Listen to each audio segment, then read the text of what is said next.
Here on this channel, we are no stranger to cleaner, greener, safer and smarter transportation. But for the most part, we focused on cars and motorcycles. And we've had lots of people reach out and ask us why we haven't been focusing on other forms of cleaner, greener, safer and smarter transportation, namely bicycles. Well, I guess we finally are.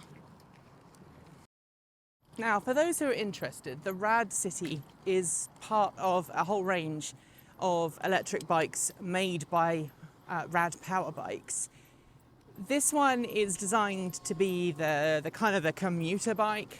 There is a compact model, like a foldable one, and there is a fat bike, which if I was going to buy one, I think I'd probably buy the fat bike, and that's only because I like fat bikes.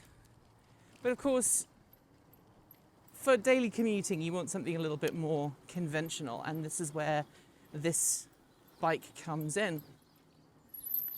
It's got a 7-speed Shimano rear set, and it's been geared primarily for electric bike use. Obviously, because you've got that electric motor helping you out, you don't need it to be geared the same as you would if it was just a bicycle. And so the top gear is actually a really high gear ratio, because at that point, most of the time you're going to be riding with assistance from the motor. The low gear is really nice and low, and it's one of the reasons why I've been able to ride up this massive 1,000-foot hill every day to and from work. It really has been really super helpful. So while we're sat here at the lights, let's talk about the 6 different operational modes that this bicycle has.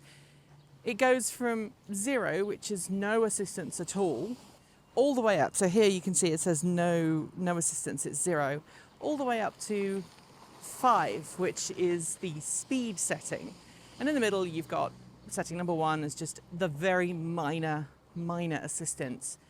Eco is mode 2, standard is mode 3, power is mode 4, and speed is mode 5.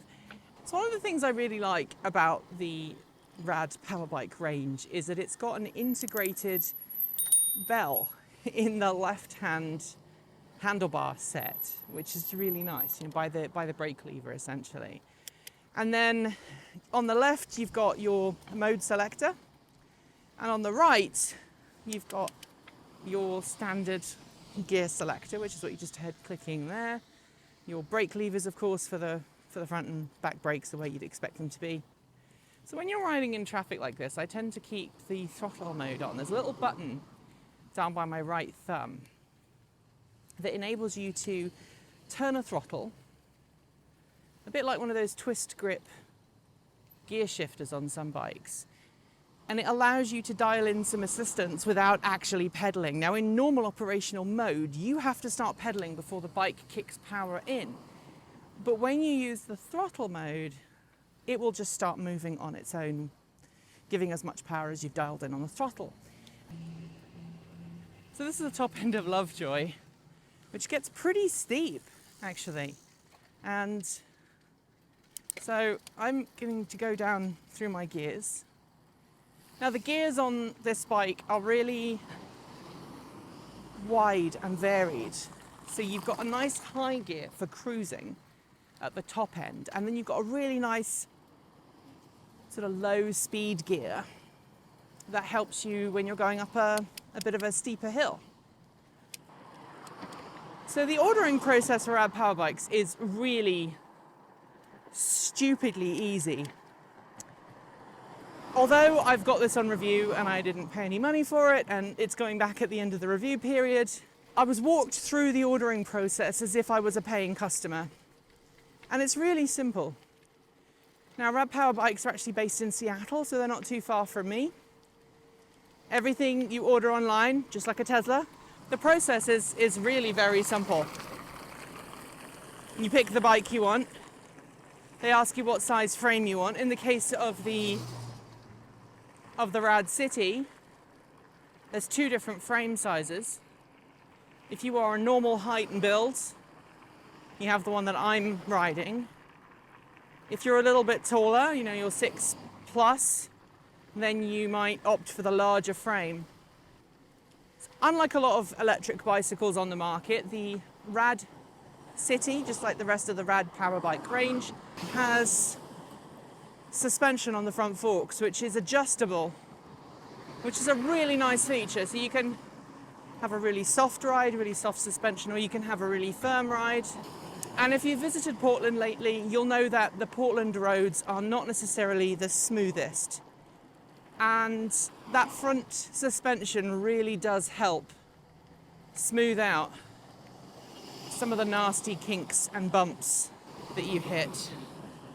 This bike produces 750 watts of peak power. If you try and use 750 watts continuously, then it will drain the battery. It'll give you some voltage sag pretty quickly. But if you're wanting to regenerate and you have to squeeze the back brake, it doesn't work with the front brake, then it will apply somewhere between 250 and 300 watts of regenerative braking. Now, I'm not actually regenerative braking right now. I'm freewheeling because it's a little bit more efficient for me to do that. And I'm enjoying the fact that I'm going downhill at, 25 miles an hour, 26 miles an hour now. So while we're talking about the brakes, the RadCity has front disc brakes and rear disc brakes. They're very good. They're very good quality brakes. They stop you really well. Obviously, you're going to need that because you are carrying some extra weight on the bike. The bike is heavier than your standard, your standard touring bicycle or standard commuter bicycle. And so you need to have that extra brake power to ensure that you can stop when you need to. And, right now I'm doing 27 miles per hour downhill, and I don't have any concerns about losing, braking and going over the handlebars or anything. And I'm going downhill too fast again on freewheel to actually be able to need to cycle, to need to actually use the pedals. But now I've got a little incline, and the bike's helping me to the tune of about 450 watts, and I'm using my pedals as well, and we're doing about just under 20 miles an hour, which is really nice. It's a confident speed. It's certainly not the speed that I would be riding at if I was riding using just me as the main propulsion. And the thing I like about this all is that it actually gives me a little bit more confidence about riding, because I'm not feeling like I'm holding people up. I'm not feeling like I'm being dangerous. I'm feeling really confident about my cycling. I'm keeping up with traffic, especially in town. And people are less likely to try and go around me and do something stupid. Now, the frame on this bike is incredibly well built. You get the bike in a crate and you have to assemble it yourself. But RadPowerBikes ship it with a special protector for the front forks to make sure that you don't damage the forks in transit. You have to install the front wheel yourself, but it's a quick release front wheel. And quick release front wheels are generally pretty easy to put in. And because it's a disc brake system, it's really super easy just to slot it in and it's ready to go. You need a little manual adjustment, but you're fine. You have to put the front mudguard on, or the front fender if you want to call it that.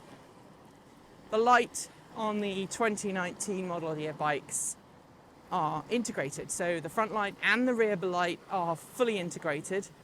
Plus, and this is a really cool feature, there's a brake light function. So if I need to slow down and I apply either the front or the rear brake, it makes my rear light glow a little bit more brightly, like a brake light, which is a lovely, lovely feature. I think it's fantastic.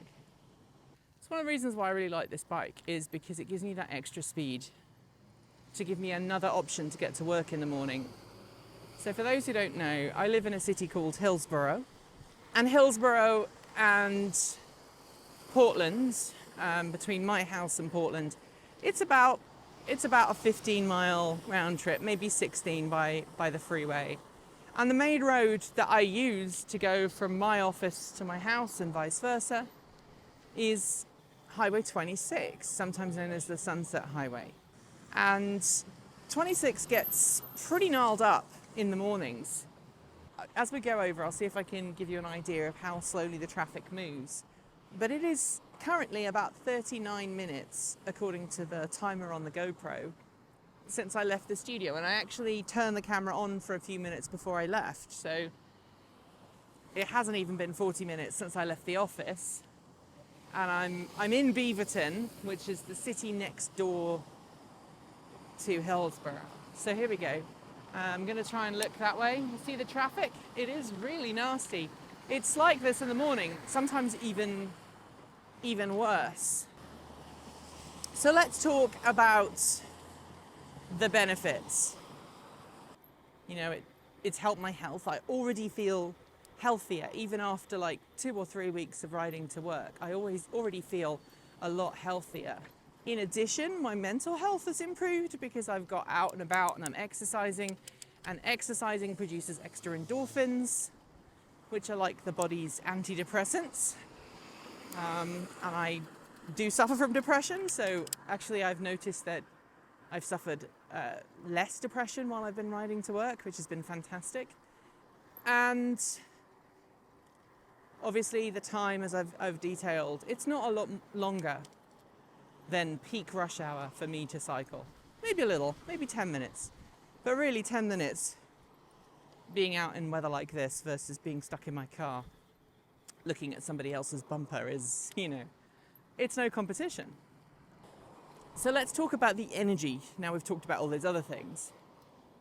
For me to ride to work on this bicycle uses, I think, about 1/3 of a kilowatt hour of electricity. And here's the reason why. This bicycle has a 14 amp hour, 48 volt battery pack. Now, that equates to about 0.6, 0.7 kilowatt hours. You know, I'm averaging, on my work commute, especially in the winter, you know, I'm averaging maybe 2.5 to 3 miles per kilowatt hour. So what's that? It's 15 miles. So yeah, about 6-7 kilowatt hours for a round trip to 10, depending on the weather conditions and everything else. So that's phenomenal. It's a far more efficient way of me getting to work. Would I buy one? I think I probably would, but I'm moving to about 25 miles out of Portland. And while I think this bike could do it, that would be a long-ass commute. So that's my time with the RadCity Powerbike. I've really enjoyed the last month or so, although I haven't been able to ride every single day because Portland had some unseasonably cold weather, which meant ice and snow, and I didn't really want to ride when it was that cold and dangerous outside. But on the days where I have been able to ride, it's felt phenomenal. I used to be a really keen cyclist. I used to easily cycle 50 miles a day. When I left university, I didn't even have a driving license, and it was the only way that I could get around. The RadCity Powerbike has enabled me to rekindle my love of cycling. Being able to climb the 1,000-foot hill that lies between my office and my home with relative ease has been transformative. Sure, I have cycled home before on a regular bicycle, and yes, it nearly killed me in the process, but with the extra 750 watts of power that this bicycle offers, I'm able to climb the hill at sensible speeds. I'm able to get home in less than an hour, and I feel better for it. Don't get me wrong, having an electric bicycle doesn't mean that you get to sit back and do nothing. You have to work too, especially when climbing that massive 1,000-foot hill. But with the electric assist that the RadCity Powerbike offers, it feels far more achievable. I'm more likely to want to jump on this and ride it than I would a regular bicycle. And even when there's a strong headwind and I'm cycling uphill both ways in the rain, well, it's still a pleasurable experience. I've not run the battery flat yet. I've been able to ride more than 40 miles on a single charge. And while there is some voltage sag in this bicycle, I've been very impressed with it. The battery is lightweight, sure. I have to carry it upstairs to my studio every time I get to work, but it's manageable. It's heavier than a regular bike, and yes, you will notice that extra weight if you have to pedal the bicycle with no power assist. I've tried that a couple of times just to see how it felt. But everything fits very nicely under my hands. I've got the ability to give myself a little bit of a kickstart on hills by turning on the throttle mode and then switching back to power assist when I get going. The integrated light and brake light are phenomenal. I love them. I don't have to worry about running out of batteries. I don't have to worry about losing my lights because they're integrated on the bicycle. The rack is sturdy, and for $1,500 or just under, this is the cheapest electric vehicle that I can think of to get you healthier and get you leaving your car at home. Since most people commute less than 20 miles to work, this bicycle could very easily help you leave your car at home, especially if you live in a city like Portland, where cycling is generally considered to be pretty safe, where drivers are aware of cyclists, and where there are numerous cycle paths for you all to enjoy. Would I own one myself? Yeah, I probably would. This is a bicycle that I think I could use on a daily basis. I've covered just under 100 miles on this bike so far, and I've been thoroughly impressed. But if you want one for yourself, head to radpowerbikes.com. You can find more information in the description below. So that's it from Portland and the RadCity Powerbike. I know that winter is on the way in New Zealand, but I've been riding this in some pretty cold temperatures, and I can tell you that as long as you're wrapped up, it's still a really enjoyable experience thanks to all of that electric assist. As usual, we'll be back soon with more great content, but until then, I'm Nikki Gordon-Bloomfield. Ke kite, and see you next time.